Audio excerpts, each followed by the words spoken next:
अब अगर हो सकता है कि किताब कोई जादुई आ जाए मार्केट में, वो दावा करे कि भाई अगर इस किताब से कर लिया तो 100 में से 90 सवाल, बकवास है। अगर ऐसा होता, मैं यहां तक गारंटी दे रहा हूं जिसकी फर्स्ट रैंक है वो भी इस बार अगर एग्जाम देगा तो डरेगा, क्योंकि वो, मैं भी अगर एग्जाम में बैठूंगा, भले ही मैं इतना टाइम पढ़ा रहा हूँ, पढ़ता हूँ, लेकिन मुझे भी डर लगेगा। प्रेशर थोड़ा सा बड़ा जरूर है, लेकिन सवालों का वेटेज बहुत ज्यादा है। उन विद्यार्थियों को प्रीलिम्स देने का सजेशन दूंगा जो ये 5 विषय पूरे कर ले।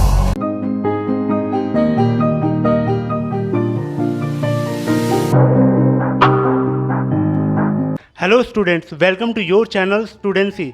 तो आज है हमारे साथ मधुकर सर, जो कि यूपीएससी के लेजेंड कहे जाते हैं। साथ ही सर का ऑफलाइन क्लास मुखर्जी नगर में भी खुल चुका है। तो आज की वीडियो आपके लिए काफ़ी यूजफुल और इफ़ेक्टिव होने वाली है, क्योंकि सर बात करेंगे यूपीएससी प्री 2023 के लिए। लास्ट 3 मंथ के करीब रह गया टाइम। सर, सबसे पहले आपका स्वागत है स्टूडेंसी चैनल। धन्यवाद। मुझे लगता है कि चेहरा वही, अब नए चैनल के साथ शुरुआत हुई है, तो इसमें भी एक बेहतरीन परिवर्तन बहुत जल्दी आप लोगों को मिलेंगे और एक बेटर नई शुरुआत स्टूडेंट्स के पॉइंट ऑफ व्यू से इस चैनल पर मिलती जाएगी। सर, सबसे पहला क्वेश्चन यही है हमारी इस वीडियो का मोटो कि 2023 के लिए उन बच्चों के लिए सर बताइए कि जो अभी पहली बार अटेम्प्ट दे रहे हैं, और साथ ही उन बच्चों के लिए भी जो 1-2 बार दे चुके हैं, उनका स्टेप क्या होना चाहिए लास्ट 3 मंथ का। देखिए, जो पहली बार स्टूडेंट्स ऐसे जिनका ये फर्स्ट अटेम्प्ट है, इन्होंने इसके पहले कभी एग्जाम नहीं दी है, मैं सबसे पहला सेशन उन्हें दूंगा कि इस समय यदि कोई गुरु मंत्र पूछे मुझसे तो मैं कहूँगा रिवीजन रिवीजन और रिवीजन। ये समय है बटोरने का। जितना आप अपने पढ़ी हुई बातों को दोहरा लेंगे, याद कर लेंगे, उतना आप परिणाम निकाल लेंगे, उतना आप रिजल्ट निकाल लेंगे। तो ये सबसे बेस्ट टाइम है रिवीजन का। बाकी अगर आपको रिवीजन करने में थोड़ी बोरियत होती हो तो आप बीच बीच में क्वेश्चन भी सॉल्व कर सकते हैं। अब आते हैं उन विद्यार्थियों पर जो इस बार दूसरी बार, तीसरी बार या चौथी बार दे रहे हैं। मेरा उन विद्यार्थियों से पहला तो सजेशन ये है कि वो इस बात को जाने कि आखिर पिछली बार असफलताएं क्यों आई। जाने का मतलब अब हम कोई गहराई में जानेंगे नहीं, भाई हमें पता चल गया होगा कि मेरा पॉलिटी वीक रहा होगा, ज्योग्राफी वीक रहा होगा, तो उसको किसी को स्ट्रांग करे। लेकिन उन स्टूडेंट से मेरा सजेशन है कि वो revision plus previous year question. That means अगर मान लीजिए वो 9 घंटे पढ़ रहे हैं तो 6 घंटे रिवीजन करें और 3 घंटे प्रीवियस ईयर के question, test series, previous year के क्वेश्चन, टेस्ट सीरीज को लगाते चले। हमें अपने अनुसार रणनीति बनानी होगी। जो पहली बार दे रहे हैं वे इस समय अपने रिवीजन को इतना बेस्ट करे कि मई के महीने में आप डेली केवल क्वेश्चन लगाना और 2-2.5 घंटे ही रिवाइज करना। एक आखिरी बात, रिवीजन का मतलब नई किताब, नया स्टैंडर्ड बुक, नई एनसीईआरटी नहीं पढ़ना है, या मैं ये कहूँगा कि रिवीजन का मतलब केवल और केवल जो पुराने नोट्स थे। कोई स्टूडेंट कहेगा सर मेरे पास कोई नोट्स नहीं, तो भाई तुम्हारे पास पुराने तुमने क्या पढ़ा था, किताब पढ़ी थी, उसको दोहराओ 2 बार 3 बार, एटलीस्ट 3 से 4 बार रिवीजन होगा, तब उस 2 घंटे में हम उन 100 क्वेश्चनों को फाइट कर पाएंगे। सर, 1-2 बार जिसने अटेम्प्ट दे दिया वो तो सर यूपीएससी को समझ रहा है कुछ, जो न्यू अटेम्प्ट देने वाला है उसके लिए सर ये एग्ज़ाम नया है। साथ ही उसको आप क्या सजेस्ट करना चाहेंगे कि कन्वर्जन टॉपिक कौन अच्छे हैं, जैसे कि किस टॉपिक को हम कम पढ़े और उसका कन्वर्जन रेट ज़्यादा इफेक्टिव मिल सके उनको रिजल्ट। देखो, 2023 की अगर हम बातचीत करें और नए स्टूडेंट्स पर मैं बात करूं तो 3 ऐसे सब्जेक्ट हैं जो बहुत छोटे होकर भी बहुत इंपॉर्टेंस रखते हैं। सबसे पहला प्रायोरिटी वाला सब्जेक्ट जिसका सिलेबस बड़े मुश्किल से 4 यूनिट का है, इकोलॉजी इन्वायरमेंट, बायोडाइवर्सिटी, इकोसिस्टम, जितने भी आपके पॉल्यूशन के टॉपिक होते हैं, फिर सस्टेनेबल डेवलपमेंट या फिर जितनी कॉन्फ्रेंस होती हैं, वे सारी इसमें इम्पॉर्टेंट है। और मैंने इस पर बहुत मैराथन से लेकर कई सारी क्लासेस उपलब्ध कराई हैं। आप उसको प्रॉपर तरीके से कर लीजिए, फिर मेरा 365 उसमें करंट अफेयर आएगा अप्रैल में, वो कवर कर लेना, पहला। दूसरा टॉपिक है आर्ट एंड कल्चर। मतलब रियलिटी में कुछ ज़्यादा बड़ा टॉपिक नहीं है, लेकिन सबसे बड़ी बात यह है कि सवाल बहुत देता है ये। पिछले 2-3 साल में कम आ रहे हैं, लेकिन फिर भी 8-10 सवाल अच्छे से आ जाते हैं और ज़्यादा बड़ा नहीं टॉपिक है। जैसे आप अगर देखेंगे तो वास्तुकला, पेंटिंग, डांसिंग, तीन चार ये ऐसी चीजें जिस पर सवाल आते हैं।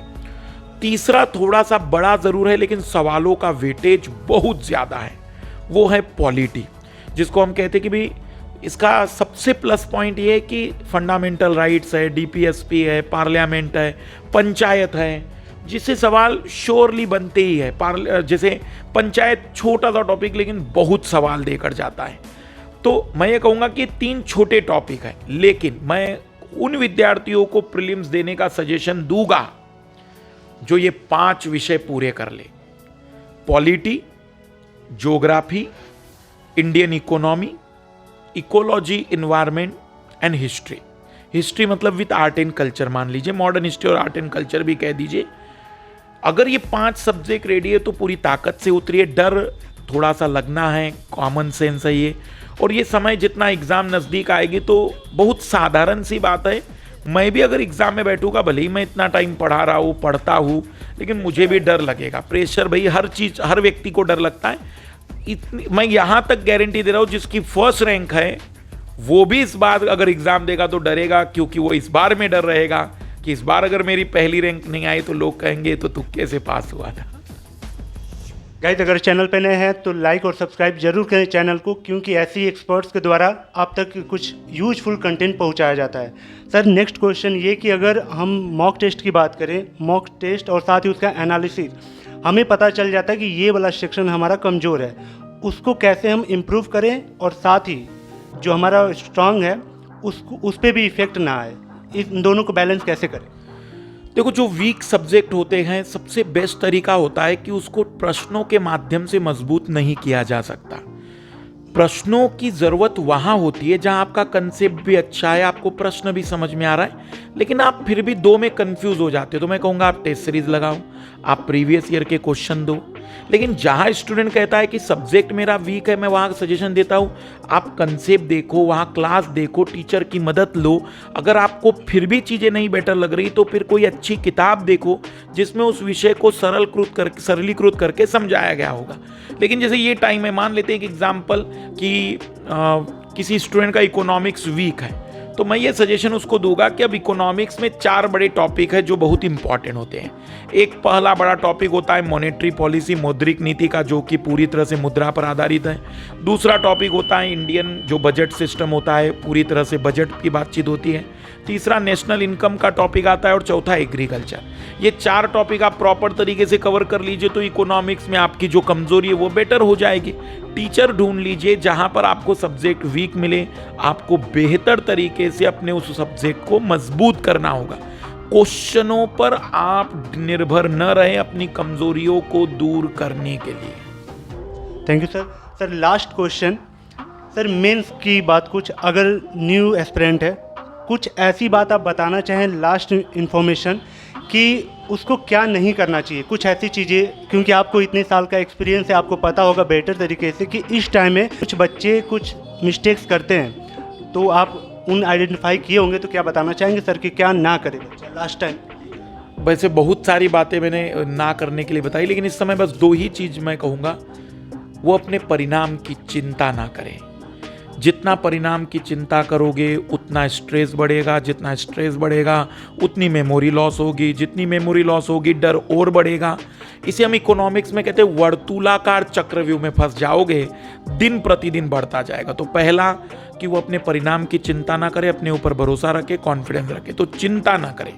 और दूसरा, इस समय फैलने की कोशिश ना करे, समेटने पर ज़्यादा ध्यान दे, जितना समेट सकता है। अब अगर हो सकता है कि किताब कोई जादुई आ जाए मार्केट में, वो दावा करे कि भाई अगर इस किताब से कर लिया तो 100 में से 90 सवाल, बकवास है। अगर ऐसा होता तो वही व्यक्ति नहीं बन जाता IAS, भाई मैं नहीं बन जाता IAS।